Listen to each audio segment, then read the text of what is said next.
Voting is a civic duty. Let's register on the electoral list. This is a message from Equinoxe Television.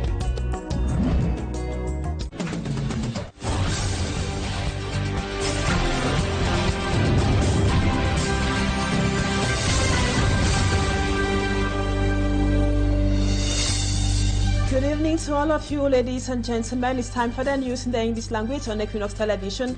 Thank you so much for being with us. Our major stories tonight: 7 people, all from the same family, burnt to death in a fatal fire incident which happened in Awai, a locality in the central region of Cameroon recently. The victims of the fire outbreak are mostly children, and it happened after sparks of fire became wild flames with the storage of illicit fuel in the house. Some of the children came to spend holidays with their uncle. Now the question is, why does the sale of illicit fuel, commonly known as jouées, persist in street corners of major cities in Cameroon? Our reporters will attempt an answer in this edition of the news. And over to Ethiopia, still on a rather sad note, at least 50 people have died following mudslides caused by heavy rains in Ethiopia. Those are our lead stories. Details when we come back.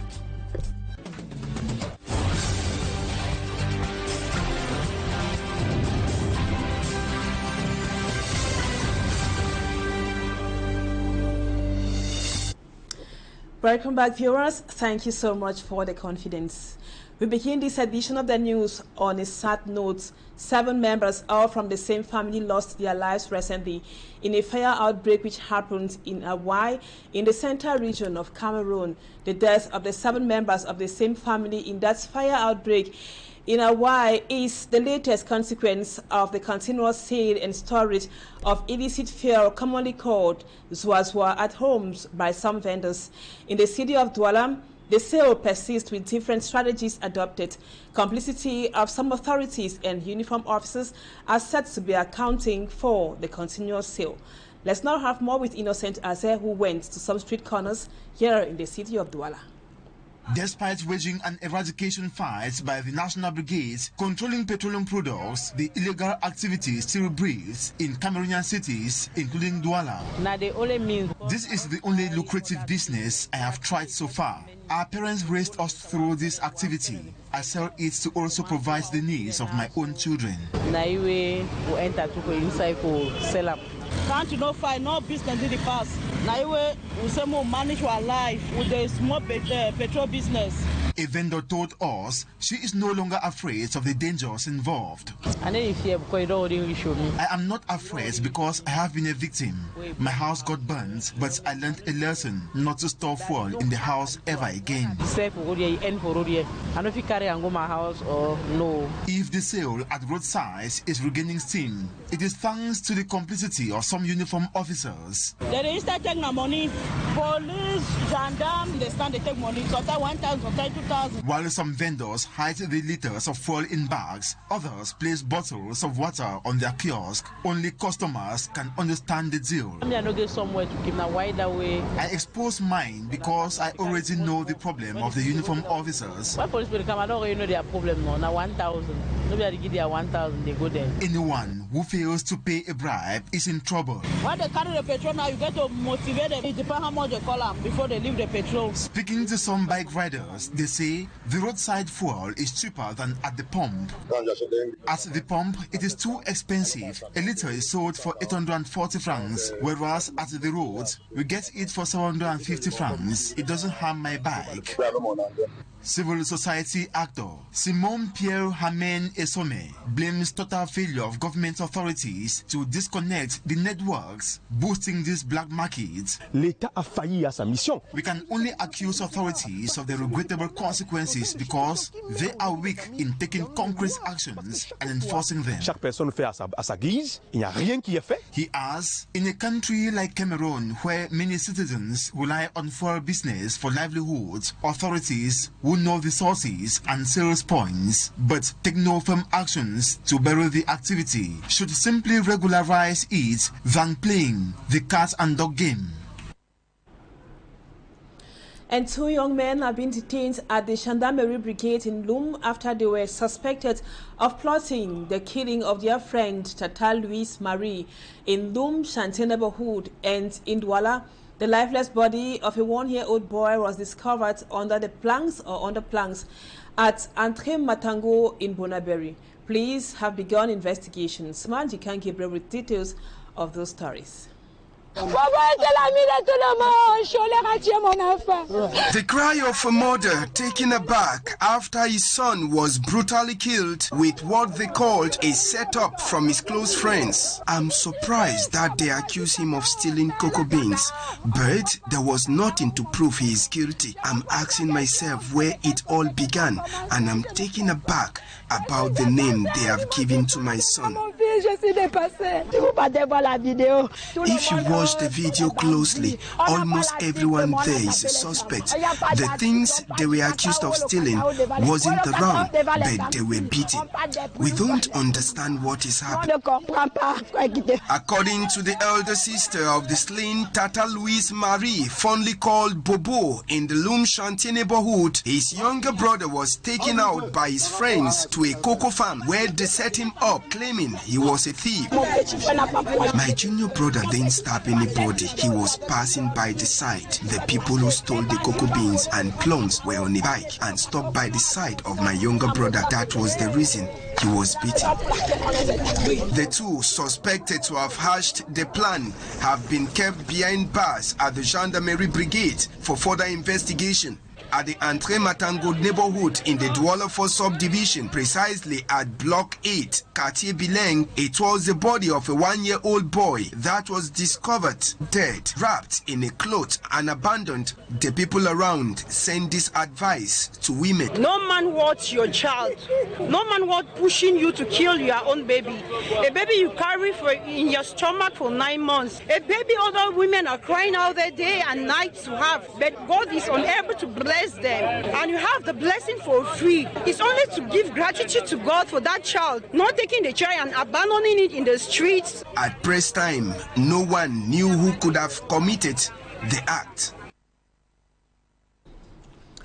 Sad indeed. We stay in Bonaberry with you, Smart, to tell us that inhabitants of neighborhoods like Carrefour, Batois, Sodiko and Bonandale are decrying the poor state of roads in those areas. They are calling on the local authorities within the Douala 4 subdivision to help remedy the situation of bad roads in the neighborhoods. Recent heavy rains have worsened the situation for road users. A veritable nightmare for road users who ply the stretch of road from the Rai roundabout to Bonendale in the Douala 4 subdivision. It's crazy. It's crazy because we cannot do our business normally. We cannot go out. We cannot do anything. Our markets are far. We cannot even cook for our family. So it's not easy. It was better the road should be the way it was than now, because it's worse. It's really worse, and it's dangerous for us and our children also, because our children can normally die in this water, just like a sea of which they gutter.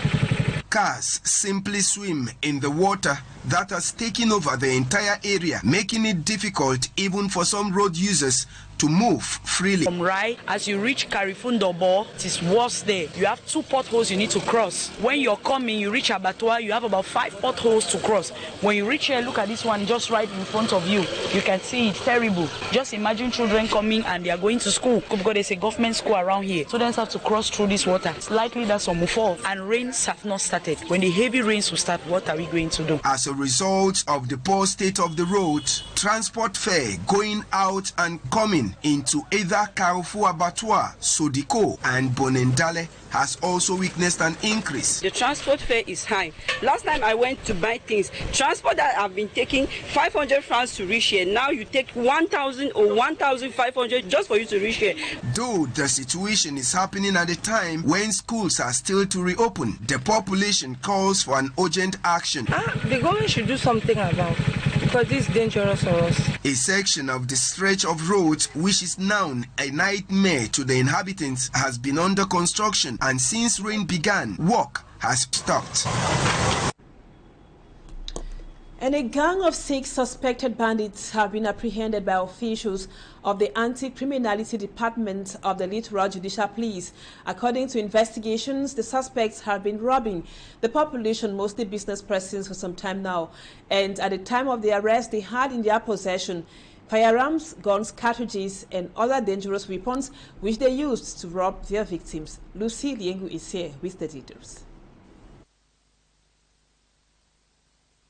A gang of 6 alleged bandits in hands of security officials of the Anti-Criminality Department of the Littoral Judicial Police Unit. According to 2nd grade Ayijo, Assistant Superintendent of Police in charge of the Anti-Crime Unit, investigations were launched following a series of complaints from the population of the city of Douala. The city of Douala for some time has known a series of armed robbery attacks, mostly on mobile money kiosks. Their arrest was possible via a series of investigations under the supervision of the Delegate for National Security and the head of the Littoral Judicial Police. The suspects between the ages of 22 and 36 during the reconstitution of facts revealed their modus operandi was targeting mobile money kiosks and other businesses.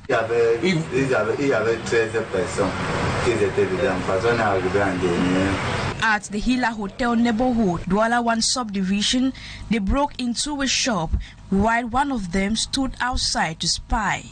They carried out the operations with dangerous weapons to threaten their victims. Mais aussi s'utiliser des forces à l'aide des armes à feu, les effets appartenant à ces victimes. In the course of the investigation, one of them was arrested in Yaoundé Central Region with him weapons, including 2 locally made firearms and 13 cartridges. Meantime, the alleged armed robbers are in custody, and the days ahead, they will face competent authorities at the Douala Military Tribunal. Now we take you to the Northwest region in Bamenda, where the 15th session of the Northwest Regional Assembly has been opened with a call for councillors to engage in activities that would lead to impactful local development. Experts also highlighted the role of inclusive communication as a step forward. Stella tells us more from Bamenda. The Assembly Hall was abuzz with anticipation as councillors and local leaders gathered to discuss the developmental future of the Northwest region. During the opening, the representative of the state emphasized the importance of implementing projects with local impact. Dear regional councillor, as you scrutinize the various products that are going to be submitted to you, I would like to reiterate once more that the hopes of the people of this lies on this assembly. In all your deliberation, the concern of the citizens will be paramount. With this move, you made this nation be very decisive in the activities that has been constitutionally earmarked for the years ahead. You only harvest what you sow, and nothing should be done for the citizen without the citizen. The call to action comes at a time the Northwest region is grappling with developmental challenges. Experts highlighted the crucial role local languages play in ensuring an inclusive development. We cannot have a participatory development or inclusive development when the medium of communication is unidirectional, English or French. It has to be a language that the people understand so that they can be motivated, so that they can understand and be in a position to have the new knowledge that they need to improve on their living conditions. The session will focus on discussing and setting up of priorities for the year 2025. As the 15th session of the Northwest Regional Assembly unfolds, there is a palpable sense of hope and determination as an inclusive and community-focused development promises a brighter future for a region facing a lot of developmental challenges. Now in news out of the country, at least 140 people have died in mudslides in a remote part of Ethiopia that has been hit by heavy rains recently. Many of those who died were trying to rescue survivors of an earlier mudslide. And over to Mali, at least 26 people also were killed after an armed group attacked a village in Mali's central region near the border with Burkina Faso. Details of this story and more with Cedric Chakucho. At least 146 people have died in mudslides in a remote part of Ethiopia, which has been hit with heavy rainfall. According to a local administrator, young children and pregnant women were among the victims in the Kencho Sacha Godzi district in the Kofa zone of southern Ethiopia. The dead toll rose as search operations continued in Gofa zone, the area where the mudslides occurred. Landslides are common during Ethiopia rainy season, which started in July and is expected to last until mid-September. Elsewhere in Mali, at least 25 people died in an attack in the village of Dembo in central Mali at the hands of suspected jihadis from the group for support of Islam and Muslims affiliated with Al-Qaeda. Another nearby village, Sugu Dorkum, was also attacked. In this case, no victims were reported, but looting, particularly of animals. At the beginning of the month, the Jim had already killed 21 inhabitants of the village of Jigwi Bombo. And in Uganda, police and the military deployed heavily in various parts of Kampala, where small groups of protesters had gathered. Some campaigners were roughed up by police as they were forced into trucks. The police frequently use force to break up demonstrations by opposition leaders and others. The protests are organized by Ugandans who hope to emulate efforts by people in neighboring Kenya, whose street action recently forced the president to almost dismiss his entire cabinet after widespread opposition to a continuous tax proposal. Ugandans have been provoked by mounting allegations of corruption against the parliament. And that report brings us to the end of the first part of the news. Talking Point comes up next.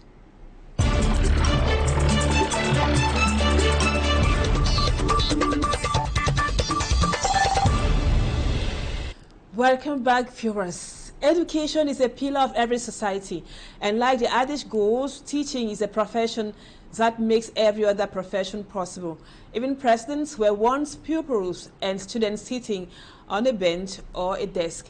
While we wait for results of the GCE, let's come back to the catastrophic baccalaureate results this year. Since the poor results were published, there has been accusations and counter-accusations. One thing is certain, the responsibility is shared. And our guest tonight is Sama Abangmungwa. He is a teacher, a long-time teacher at the Government Bilingual High School in Monica Boya. Thank you so much for accepting to be our guest and Talking Point tonight. Now, for what, according to you, what are some of the pedagogical reasons for the poor results of the baccalaureate examination this year? As a teacher, what's your point of view? Hello, Anna. Good evening to you and both your national and international segments of Equinoxe television. Thank you once more for having me on set. Responding to your question, there are three key terms that I can identify. Firstly, you qualified the nature of the results as being catastrophic. Yes, there you are quite right. Falling from a 74% of the 2023 session to, I hear, 37 or so percent, or even less in 2024, can only be appropriately qualified as being a national catastrophe. It's not just a catastrophe for the families, for the candidates and the education body. It's a national catastrophe, I should say.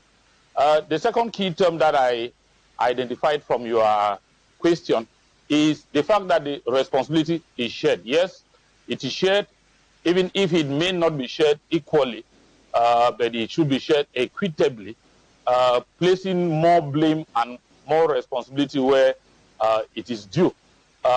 There we are looking at the responsibility of schools, responsibility of teachers, responsibility of the candidates, the unfortunate candidates, the family, and responsibility of the government, which is the state. The last key term that I identified in your question is, you said it's a pedagogic courses. You're asking me to identify the pedagogic courses. Pedagogy has to do with teaching. And when you go that way, you're already creating the impression that the courses emanate from the teachers, unless you want to say that the lessons that might be learned from this catastrophe. But if you look at the pedagogic courses, which means the courses that have to do with the teaching, you may seem to be getting it wrong, because it gives the impression that we are looking at where the teachers didn't teach well, or where the teachers failed in their responsibility. Again, and if we were to go by the magic of the second key term which I identified, shared responsibility, then we wouldn't be solely putting the blame on the teachers, on the education family. But as you said, we should be able to share it equitably so that proper lessons are learned, corrective measures are made, and damage control instruments are used to see how we can come out of this, again, as you said, national catastrophe. Yes, Mr. Abba, we can't forget about the Onato Supporte and Onato Atanju movement, which somehow hindered the flow of the teaching and learning process. Now, there is the social aspect of this. Some have been blaming social media, families which are now full of somehow absentee parents, etc. What role do you think the society played in the failure? Yes, Anna, before we get to the social, the social aspect of this responsibility tagging, let me, as a teacher, acknowledge the fact that, as I said, responsibility is shared, and part of the responsibility is on the shoulders of the government. And again, part would definitely be on the shoulders of the education family as a whole. Do not forget to remind ourselves that last year we witnessed the most effective, the most efficient, and the most successful era of an OTS strike. You know the very famous OTS and OTA, Onatro Supporte, Onatro Attendu, cliches and slogans developed by French-speaking trade union associations to clamor for the redress of their deplorable work conditions, and which government didn't take seriously and thought it was just another walk in the park, and that they were going to have their way. And you must accept with me that there were schools where the teachers were quite steadfast, and they went for 2-3 months without stepping their feet into the classroom. And if you imagine that the first term of the academic year is usually the longest, and the term during which much effective work is done, and OTS strike actions ran from October to November to December, and even across January, you can understand what definitely the strike action has had to contribute to this national catastrophe. But given that it was teachers involved, is the blame on the shoulders of the teachers there as a teacher? And I would say no, because the teachers weren't stubborn. It wasn't a show of professional indiscipline. It was a legitimate call for the powers that be to examine their grievances and settle them as fast as they could. But it took 3-4 months before some semblance of seriousness could be paid to our grievances.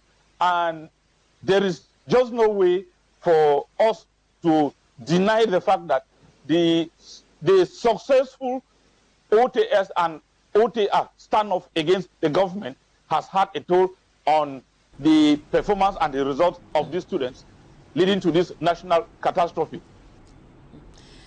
But now, Mr. Sama Abang, we cannot be blaming everyone. We blame the society, we blame the family, we blame even teachers, we blame the state, and we leave out the principal actors, the students themselves. Isn't it time students take their studies, let's call it bookwork, seriously, like it was in the yesteryears? You must accept and you must believe with me that the culture of the so-called yesteryears is far different from the culture of today's modern or modernized society. Ours was characterized by a generation where we didn't have access to the internet, so we were only condemned to read our textbooks or, in worst case scenarios, our notebooks. Ours was a generation that didn't know social media. Ours was a generation that wasn't as distracted, that didn't experience as much distractions, social distractions, religious distractions, economic distractions, financial distractions, as it is the case now. And with so much distractions and faced with the culture of parental and societal abandonment, children, again, as I said, are forced to take decisions that are way above their standards and their level.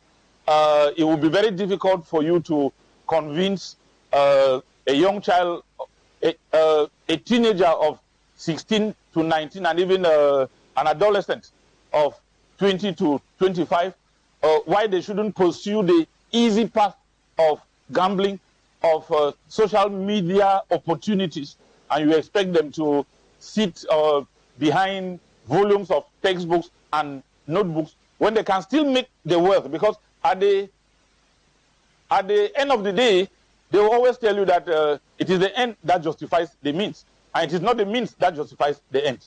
And so if at the end of the day they can make the money and live happily by their definition of happiness, who bothers about the means? And so hard work has been thrown through the window. Seriousness has been thrown through the window. Honesty and truthfulness have been thrown through the window. And you find a generation of youths who have embraced the easy life and everything that goes with the easy life. Again, if at all, society and the parents were still playing their roles as effectively as the vanguards of child upbringing, as it ought to have been the case, I'm sure we would not have found ourselves in this national catastrophic situation. You can as well spend your time advising, counseling, directing, teaching the children.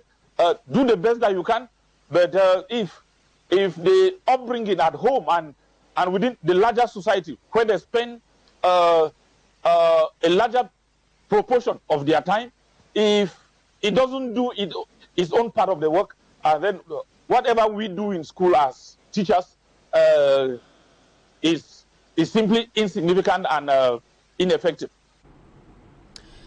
Thank you so much, Mr. Sama Mungwa, for accepting to be our guest and talking point tonight.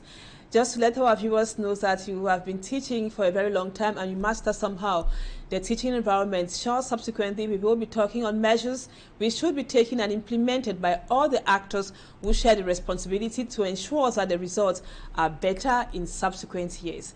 Viewers, thank you so much for always being with us. That does it for this edition of the news.